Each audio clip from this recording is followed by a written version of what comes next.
And they say that children are like pancakes. The first one's always a bit weird. Well, that was definitely true of Iggy.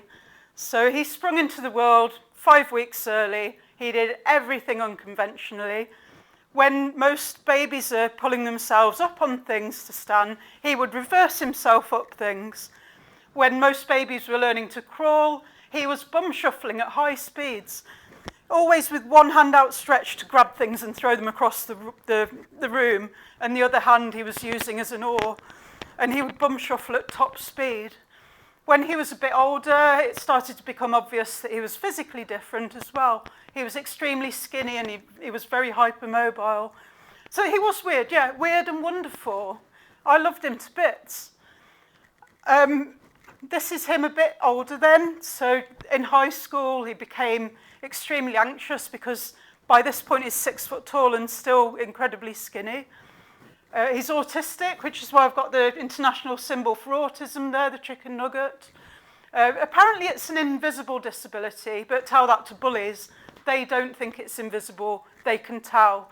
They know we're autistic, or they know that there's some vulnerability that they can exploit, and we all get really mercilessly bullied. He was quite girly, and he was also LGBT. So the kids were so vile to him at school. One example, they used to say, oh, Iggy's weird. Oh, run away from Iggy. We don't want to catch his weird. So he was ostracized. He'd tell me that he wanted to disappear. He wanted to just wear black and not draw any attention to himself because he didn't want the bullies to notice him and pick on him, until eventually he disappeared completely. So now what I have left is a memory of a mischievous grin. Lots of memories, actually, and I do talk about him a lot. And because I'm weird, I process it in a weird way, so I paint about it, and it helps me to process my emotions. I carried on painting then, painted things that reminded me of him onto rocks, and then I started to paint neurodiversity-affirming rocks and LGBT-affirming rocks and hide them around. I would retrace the steps of our walks, hiding these Iggy rocks.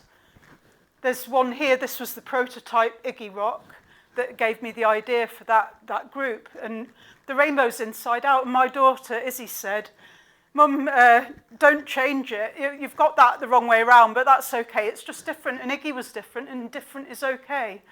And that's where I got my hashtag, different is okay. This was Iggy's bedroom. It's now my office, and I've painted a countryside mural on it with a rainbow to remind me of him. I haven't moved house to try and forget because I'm keeping the memories alive, and that's how I roll. And I'm now as weird as I like, and I don't care if the trendies would pick on me now because I'm 48 and I just don't care anymore. My daughters are just as weird as me, and they love it. They're both autistic, they're both queer, they lean into that, they wear their LGBT status like a badge of honour. They would not want to be normies. So here we all are cosplaying at a cosplay con, which is quite weird and quite geeky, but who cares, we're happy. This is what I aspire to. This guy, Bill Bailey, he's very weird, but he's written a book about birds, which is one of my special interests too.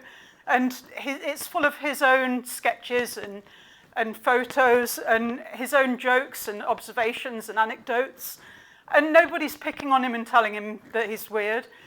They know he's weird, and that's why they love him. And that's what I aspire to. That's what I want for my kids. And that's why I support Weird Pride Day. This has been going for 4 years. This is the 4th Weird Pride Day. And it's a time when weirdos like myself can say, screw you, normative bullies. I'm weird, I'm here, I'm queer, get used to it, I'm not going anywhere. And I've just got this quote from Maya Angelou, which really brings it into sharp relief for me. If you're always trying to be normal, you will never know how amazing you can be.